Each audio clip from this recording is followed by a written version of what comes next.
Hi there, this is Dana Arcuri, author, speaker, and wellness advocate, and today is a topic that may hit home for many of you. There are countless people who are my subscribers and followers who understand the power of words. And so that is today's topic, that there is power in the words that we speak, that we write, that we say to other people. And I've been wanting to talk about this for so long, and I was kind of debating because it is a sensitive topic and there's a few things that are extremely personal. Ouch, sometimes words hurt and people know. They know exactly what buttons to push on us.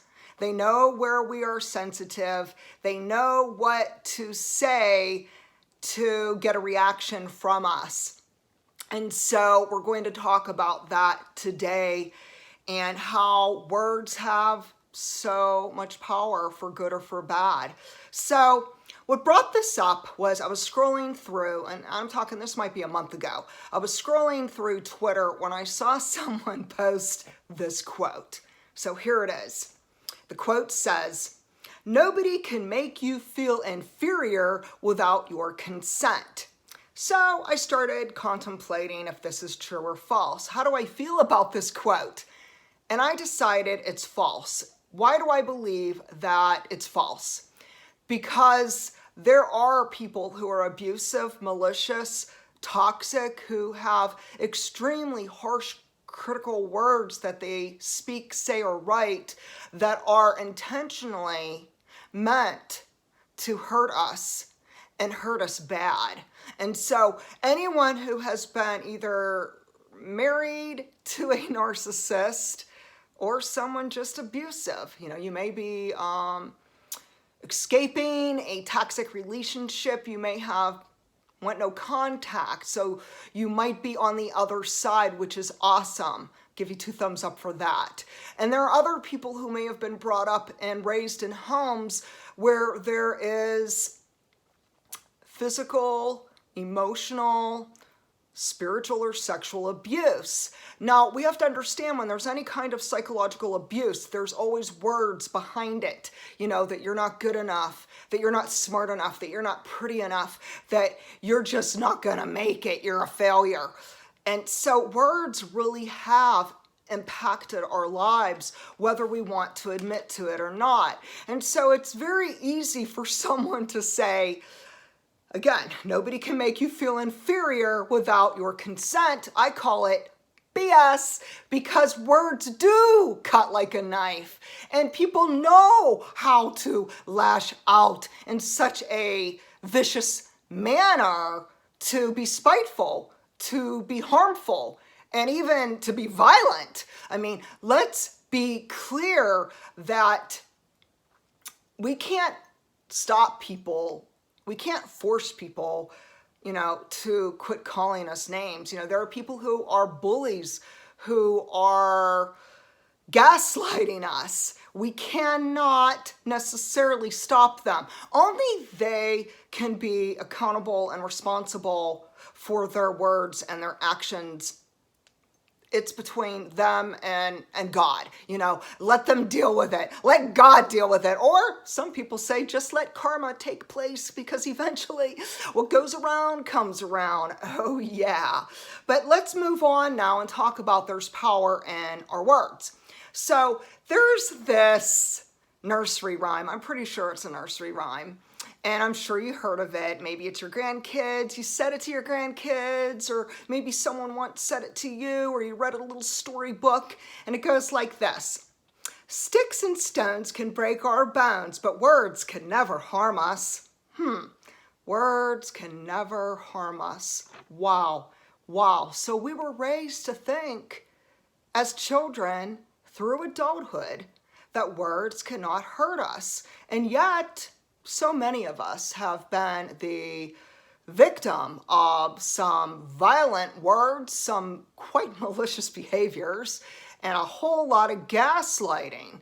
So we know firsthand that this is not true. We understand that, yes, Words really can hurt us. And how we respond to it is a big part of the healing. You know, everyone knows how I feel about toxic people because there's many videos now about it. And I always stand by that we have to have healthy boundaries, and we go no contact, and we step away from the drama and the denial and the dysfunction, because this is how we heal. But we must understand that words will influence us. And so I'm going to share a little true story of something that just happened the other day. And this one's rough because it's me.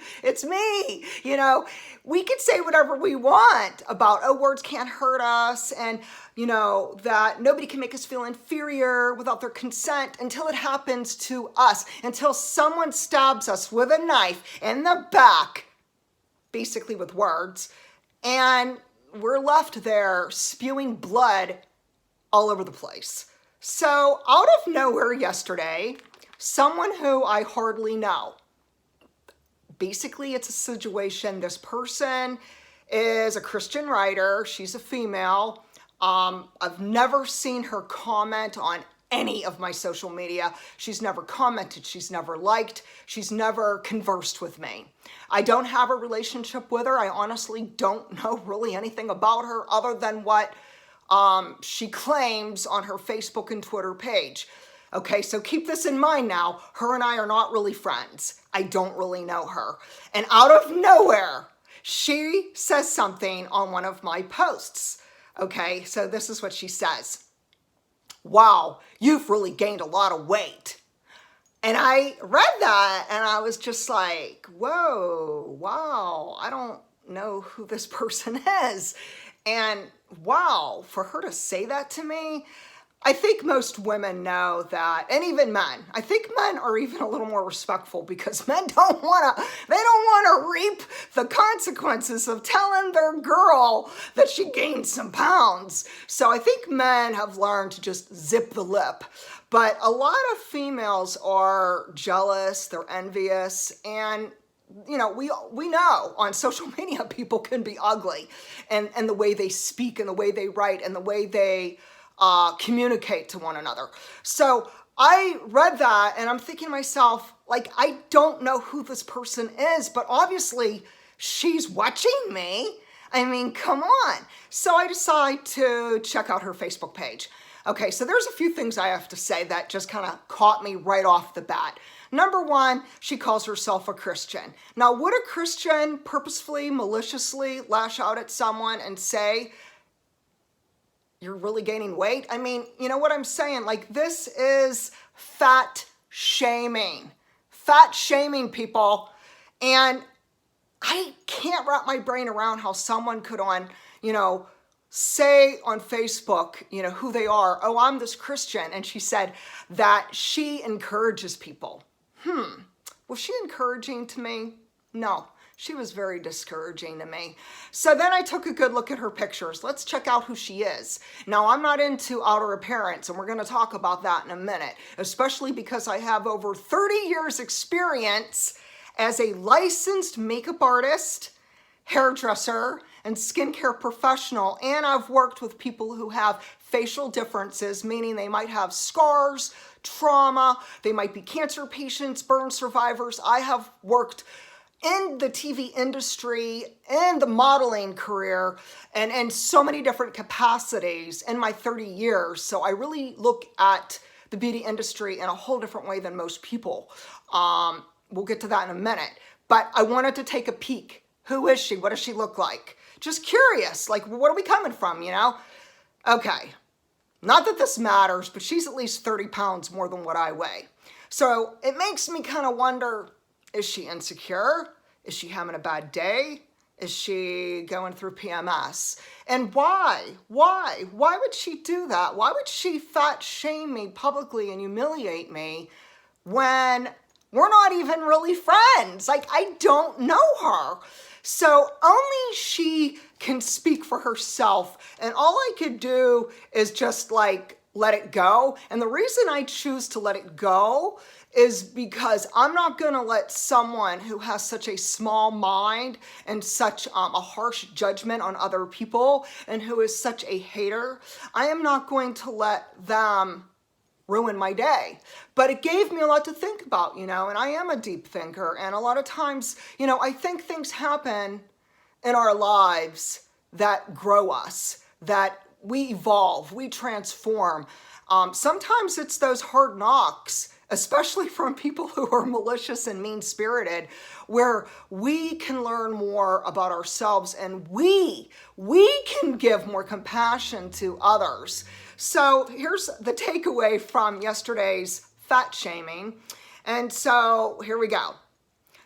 It makes me think about the power of words. It makes me really start reflecting on the words I speak and the things I write about. It makes me think about what other people are saying and what they're writing, what they're tweeting, what they're posting, even other videos on YouTube. So it really makes me take a good look at, what are people saying? Because words can be good or be bad. So let's talk about that. So here's 6 things that words can do, the power of words. So number 1, words can lift us up or tear us down. Words can bring peace or bring war. Words can produce harmony or division. Words can demonstrate love or hate. Words can either edify or destroy. And lastly, words can either encourage others or discourage others. So today, there's another thing that we really need to think about. And the reason I'm bringing this part of it up is because I'm seeing this on social media. What are the words that you are speaking out loud about yourself? What are the words that you're thinking silently? Nobody knows your thoughts. You know what you're saying. You know what you're in your mind. You're thinking something. You're saying things. This is crucial to our self-esteem, to our healing journey, to the transformation process, and to really building up our confidence in ourselves. Words can kill or words can promote this wonderful healing and recovery and boost us, okay, as people, as humans. And at the heart of it is, what are we saying to ourselves? We can't keep saying nasty words to ourselves like I'm too fat, I'm too broke, I'm not worthy, I'm not smart, I can't get a job, I'm not pretty enough, I'm not good enough, I'm not strong enough, I'm not brave enough. We need to take those negative words and we need to turn them around and say, I am brave enough. I am courageous enough. I am wise enough. I am going to speak life, speak health, speak beauty, speak kindness, speak self-worth, and speak respect, respectfully. It's really about self-respect. We are going to respect ourselves. We want others to respect us, right? So we need to respect ourselves. It begins with us. And today, start really taking captive every word that you're thinking. And also start focusing on, what are you saying to other people? How are you responding to people? Think about it. Next, we have to understand that we say to not judge a book by its cover. We hear this all the time. Don't judge a book by its cover. But quickly, people make opinions about someone based on their outer appearance. They look at their tattoos and they think negative thoughts. They look at their piercings. They look at their shape and their size, maybe their height, if they're really short, if they're really tall. We might look at their clothing, the kind of, whatever they're wearing. We might instantly come up with some judgment. And we need to really stop. We need to think, who is underneath the piercings, the tattoos, the tattered, worn, dirty clothes?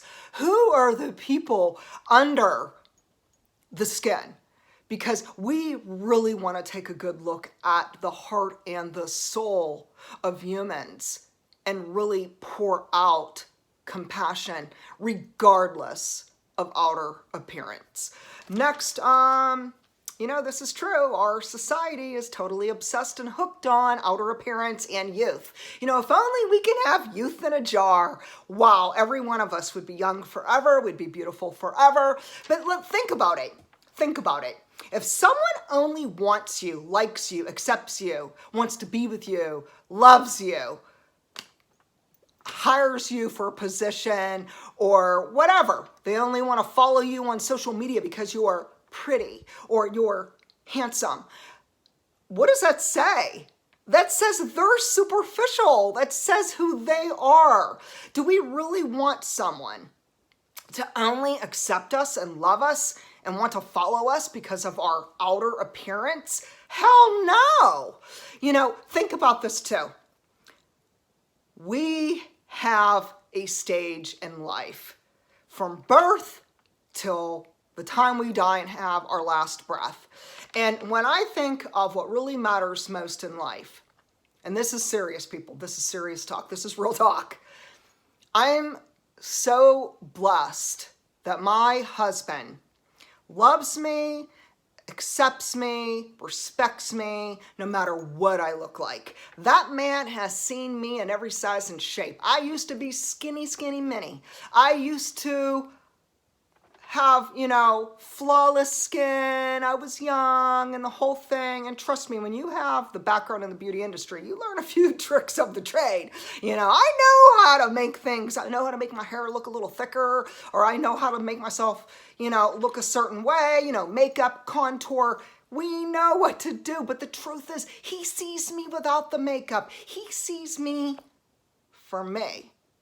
On the days where the gray roots are coming in, when I gain weight, when I'm going through menopause and I'm having a hot flash. You know what I'm talking about, ladies. He sees me at the good and at the bad. He loves me regardless whether I'm 20 pounds underweight, 200 pounds overweight. He looks at me inside and accepts and loves me for me. Now that, my friends, is what marriage is all about. This is what true love is about. You know, I don't want someone who just for a fleeting moment, you know, I capture their gaze and they think I'm hot for a temporary amount of time. And then when I start getting gray and there might be cellulite and I gain a few pounds and then I'm having a hot flash and I'm sweating and I'm having a mood swing, you know, come on now. Those hormones do crazy, wacky things to us ladies. And I don't want someone who only wants me on the good days. I don't want someone who only wants me when I'm thin. I don't want someone who only wants me when I'm size, you know, 2 or size 6.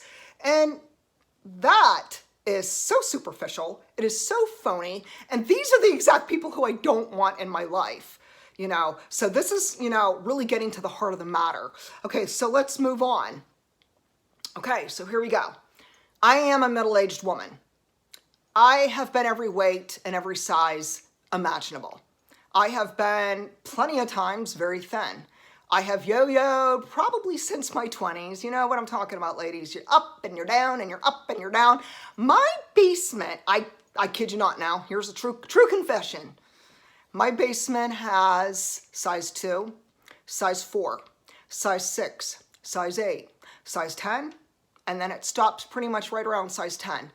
And the reason why it stops around size 10 is because there's that whole thing within me that I do try hard to not go beyond that. And so for someone to be fat shaming me and I'm still under size 12, I'm a little bit like, really, lady? Man, you need to get a life and you need to like quit scrolling on people's Facebook pages and checking out their pictures and playing the comparison game. You know what I'm talking about with that too. How many of us are comparing ourselves? We need to stop. Stop. It's so unhealthy. It is destroying you. We need to not worry about it.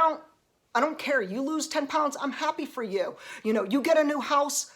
Yay. Thumbs up for you. You just went on a trip to Bahamas. Wow. I'm happy. I'm, you know, ecstatic. You just got promoted. So super cool. But the truth is, you know, we need to focus on us. and we need to encourage others, but we need to also really respect ourselves and start giving ourselves a whole lot more tender, loving care. Because in this world, we know there's a lot of people out there who hate, especially our narcissists, the flying monkeys, abusive, toxic people. They love when we're down and out. And we cannot let them bring us down. We have to raise ourselves up, raise up people, and we have to persevere. And I am a middle-aged woman. So what? So what? So I get gray hair. Guess what? People my age get gray hair. You know, and think about it. Whether someone has hair or they lost their hair, whether someone has perfect skin or they're getting a lot of lines and the crow's feet and the whole thing with that. So what? So what? That doesn't say who they are on the inside. That's not who they are on the inside. Let's start taking a closer look at people's heart and people's soul and really give a lot more gentleness. Let's be soft. Let's be compassionate. Let's be kind, because kindness matters. Next, you know what? I've earned every one of those gray hairs too. I've come a long way, people. I have reached my 11-year anniversary of being the whole fibromyalgia thing, being diagnosed with an autoimmune disorder. I have been free from toxic drugs for close to 9 years. I'm heading into 9 years toxic free. No more benzos, no more Cymbalta, no more Prozac, no more Effexor, no more flying high with gabapentin, okay? So I've come a long way. And whether I'm a certain weight, whether I have a certain look, that's not who I am. I really, really hope that whoever subscribes to my channel, like if you are superficial and you're only judging me based on my appearance, wow, please unsubscribe. Like seriously, like superficial people are a turn off. It's phony. If you are authentic, you can subscribe. If you are real and you like to be transparent and you have the courage to put yourself out there like I do, you are someone who I want to follow. You are someone who I want to connect with. And we have to understand that, you know what, I've come a long, long way and I'm comfortable in my skin. You know, so regardless of the outer appearance, I know who I am on the inside. I am confident in myself. And you know what? Confidence is sexy. Confidence is sexy because there's a lot of people, they don't have confidence. And I think when someone can rock their confidence, it's hot. Next, I believe that if the heart and soul is shallow, you know what I'm talking about, superficial people who are phony and can't be real, no amount of good looks can ever make them beautiful. Because if someone's heart and soul is that superficial and that hollow, it's black. All I see is this ugly, ugly, shallow, insecure person. And they're a turnoff, and they're not the kind of person who I have relationships with. I'm not into that. That's not my thing. My thing is people who are transparent, who are courageous, who are into a healing journey to transform themselves. And we have to understand that it all begins with the power of words, and we need to start with ourselves and then focus on others, that we need to have compassion and that we have to love ourselves, accept ourselves, no matter what, from the inside out. And lastly, trust that your self-worth isn't based on perfection, your age, your wealth, your fame, or your lack of wealth and fame. And it's nothing based on whether you're popular on social media or not.